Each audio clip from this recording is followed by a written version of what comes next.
Post office. It has been a quiet week in Lake Wobegon. The first snow fell Monday and it turned cold. It got so cold Tuesday and Wednesday, you actually saw boys wearing scarves outdoors. The cold snap came on fast. Bud had been meaning to put antifreeze in the pickup. It was his firm intention, and he even mentioned it to Eloise one day. And the next morning the truck was frozen up and Bud was mortified. He couldn't even eat breakfast. She said, "For heaven's sake, what's wrong with you?" He said, "Radiator cracked on the truck. Now I got to spend a day putting in a new one." He couldn't even admit the truth to his own wife. As the municipal maintenance man, Bud has a reputation for competence and foresight. The man Mayor Clint Bunsen calls first for any mechanical problem. He wasn't about to take his frozen truck to Bunsen Motors and become Clint's joke of the week, so he borrowed Carl Krebsbach's pickup and drove to Little Falls for a new radiator. But first he had to call Clint and say he was going. He had to think of an excuse.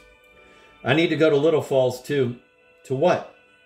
What could he say he was going to Little Falls to get, so that Clint wouldn't say, "Oh, we got that right here. What size you need?" Had to think of something too odd for Lake Wobegon to stock, but not too odd for Little Falls, a town of 7,200.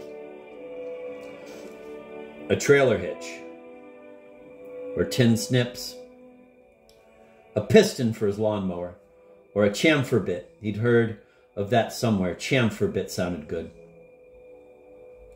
Like something you ought to know, so Clint wouldn't say, "What's a chamfer bit?" He'd say, "Oh yes, we used to have those, but we don't anymore." Unless Bud had the name wrong, maybe it was a Chandler bit. And Clint'd correct him, "You mean a Chandler bit?" And every time they consulted him on mechanical problems, Clint'd remember and say, "Well, a chamfer bit might do the trick," and laugh and slap his knee. And everybody would start chortling and wheezing. "Chamfer bit!" Bud was nervous, and when he got Clint on the phone, he said, "I got to go over to Little Falls to get me some work gloves." "Okay," said Clint, "see you later." Bud said, "They're not just ordinary gloves, they're a special kind." "Okay," Clint said, "that's fine." "Somebody told me about these," said Bud. "So I thought I'd run over and see if they got them there. Nobody has them here. I checked." "All right then," said Clint, "we'll catch you later."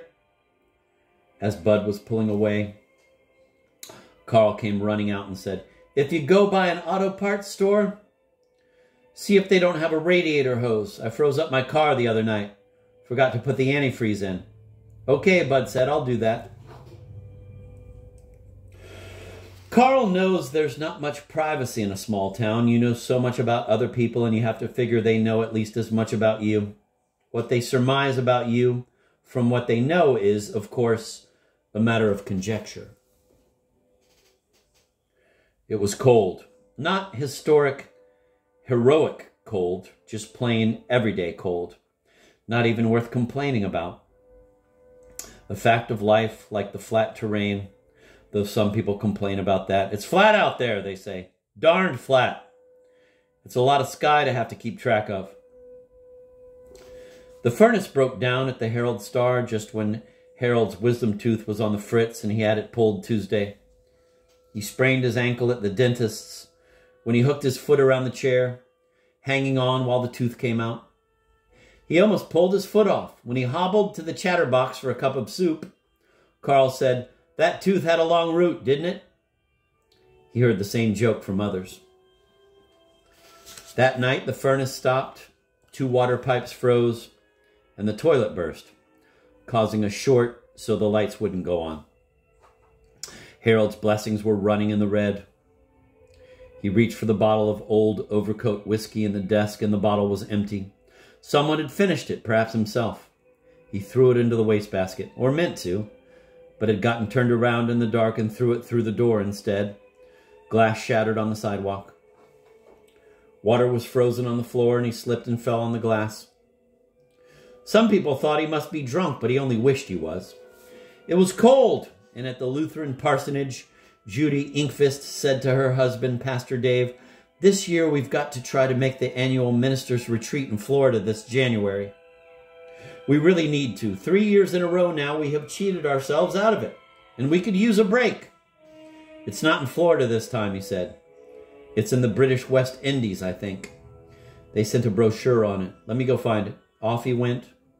And then from the dining room, honey, did somebody fool with this thermostat? It's 62 degrees in here. What's the thermostat set at? She said. 75. Aha, she said. Try turning it to 55. Slowly. Then up to 90. Then off. Wait 15 seconds and put it up to 70. That worked last year a couple of times.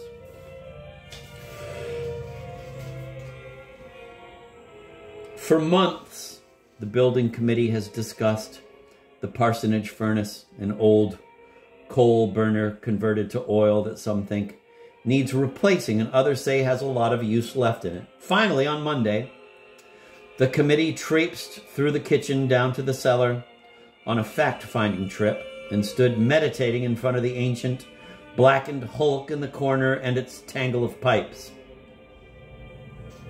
It sure runs quiet, said Elmer. I don't think it's on, said Clarence. He glanced at the laundry rack where the minister's wet shorts hung and his wife's brasiers and pantyhose. It seems to work fine, except that it doesn't give heat, David said. He squeezed past Elmer and stood a few feet from Val in front of the laundry rack. It seems to be discouraged by cold weather. Any sudden drop of temperature and it feels like the furnace figures, what's the use? It feels doomed to failure, so it quits.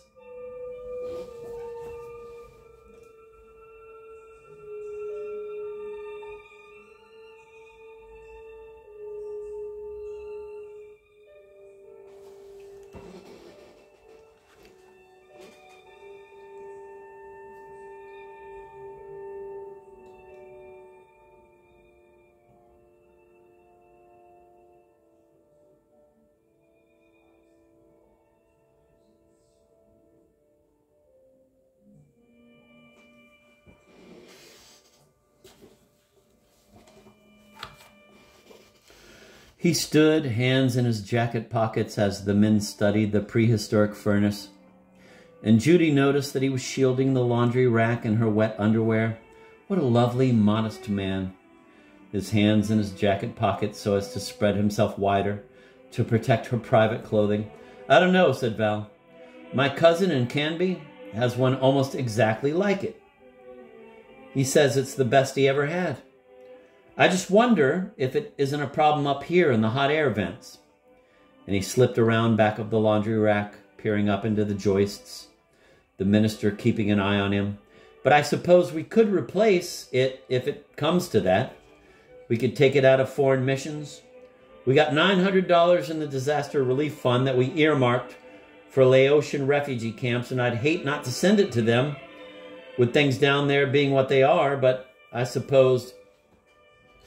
He circled the laundry rack, and Dave turned and tried to slide the underwear together, and one pale pink lacy brassiere fell to the floor.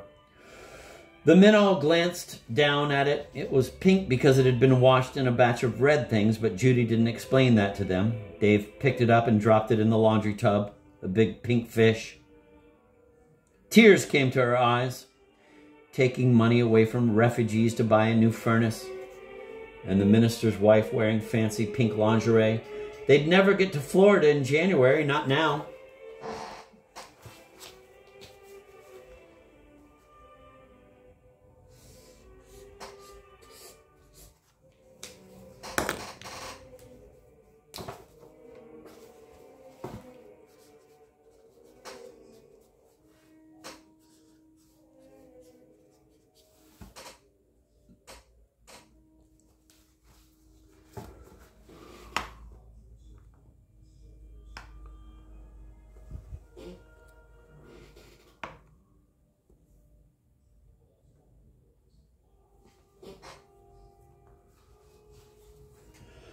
In the post office, due to the lack of a 59-cent part for the gas jet in the stove, it was too cold to sort mail. Mr. Bowser dumped the morning sackful on the table and put up a sign. Due to no heat, mail is out of order. Help yourself.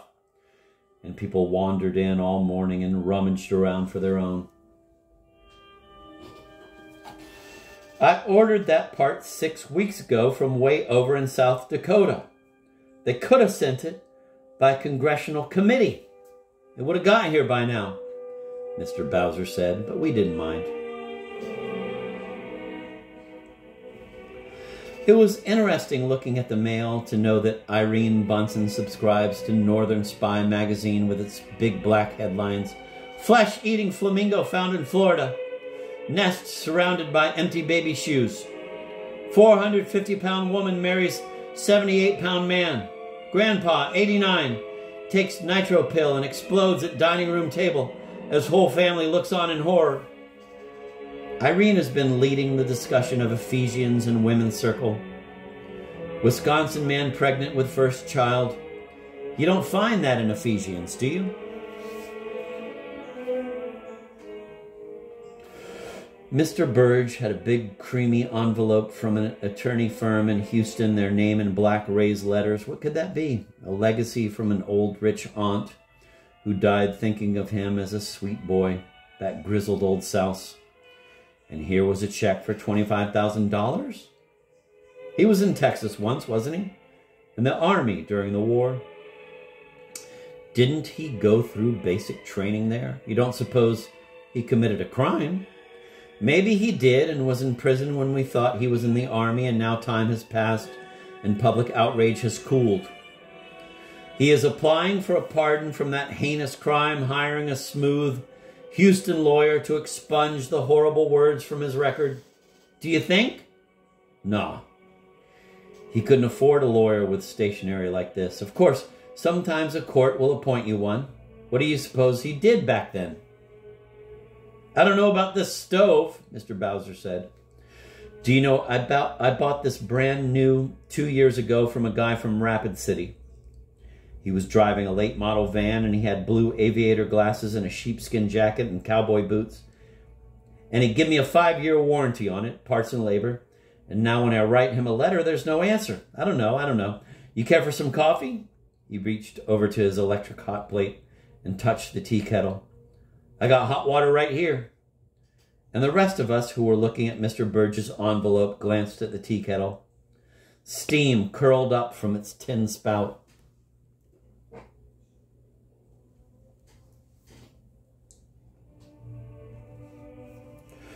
What sort of crime might he have done in Texas, now a slick lawyer in a 3-piece blue pinstripe suit? We'll get him pardoned by a rich, liberal judge who lives in a mansion and lets murderers and rapists go free. If Mr. Burge bludgeoned someone to death on a 3-day weekend pass on a Texas back road in 1942, don't we have a moral obligation to our community and our children to steam this envelope and find out? Of course it would be wrong. But if by opening the envelope we could save a life, then shouldn't we? If we think something might be wrong, if there's a suspicion and someone seems to have a tendency, I tell you, I start to miss that old wood stove we used to have. That was good heat. Wood heat. A real warm heat. Not drafty heat. And he pulled up his parka and rummaged in the postage drawer for instant coffee. We looked at the tea kettle boiling on the hot plate. It seems like it's sat there since I can remember, but I don't recall Mr. Bowser drinking coffee or tea. And yet for years and years, he's had water boiling on the back shelf next to where he sorts the mail. I walked over and helped myself to a clean styrofoam cup, put a little Sanka in it, and poured hot water in. I tried to catch Mr. Bowser's eye. I wanted to look him in the eye and silently ask him if he ever read my mail. And by the look in his eyes, I thought I'd know if he's guilty or not, the son of a bitch. I wrote about 187 love letters a year ago, and if I thought the old snoop had steamed the flaps open, reading my words to that lovely woman, words I wrote to her, thinking only of her, far away, the beautiful her, should I have been thinking of him, old man with hair in his nose, and little red eyes darting across the page, reading my mind, stealing my life. Each person knows how much privacy you need, and you can't accept less, not even in a small town. If you drop by Bud's garage and say, "You putting in a new radiator? What's wrong?" And he says, "A rock came up and knocked a hole in the bottom," you should accept that. When people watch us too closely, it turns us into an actor and kills us. Because, frankly, most of us aren't good at acting. I forgave Mr. Burge for the murder he committed. Maybe it was someone who read his mail and he stabbed them with a letter opener.